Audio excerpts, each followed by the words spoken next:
Princess Bedtime Stories.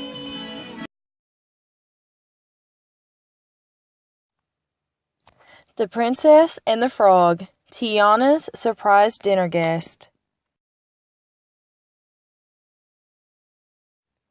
It was a beautiful afternoon in New Orleans, the perfect day for some good food and good times with friends.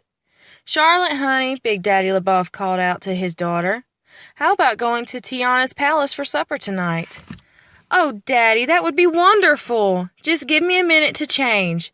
A little later they drove off. They didn't realize that their dog Stella was asleep in the back of the car.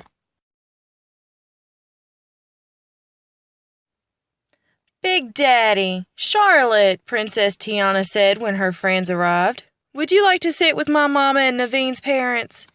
"Why, I can't think of anyone better to share my supper with than Eudora and your in-laws," Big Daddy replied.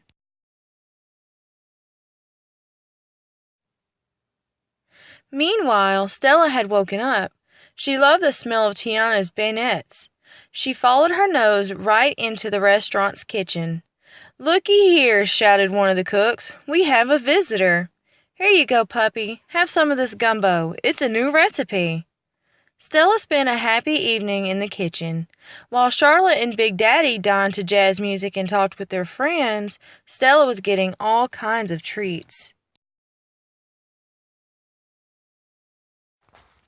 At the end of the night, Prince Naveen's parents got ready to leave. They offered Eudora a ride home. Charlotte and Big Daddy had left a few minutes earlier, without Stella. "Why, thank you," Eudora said. Turning to Princess Tiana, she said, "I have never heard the band play quite that well, and that new gumbo, absolutely delicious. I'll see you later, sweetheart."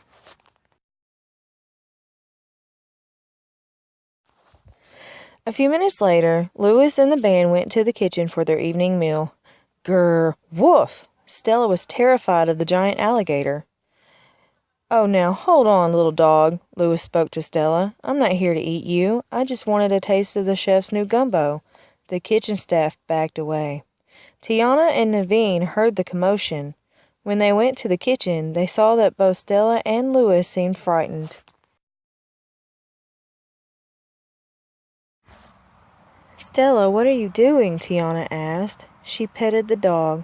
"Don't worry. Louis is our friend. He wouldn't hurt anybody." "That's true," Naveen cried. "He is nothing but a big guy with a bigger heart." Cautiously, Stella walked toward Louis. Once she realized he was harmless, she relaxed. Then she noticed the smell of some delicious chicken. Tiana smiled. "Let's get dinner for you all."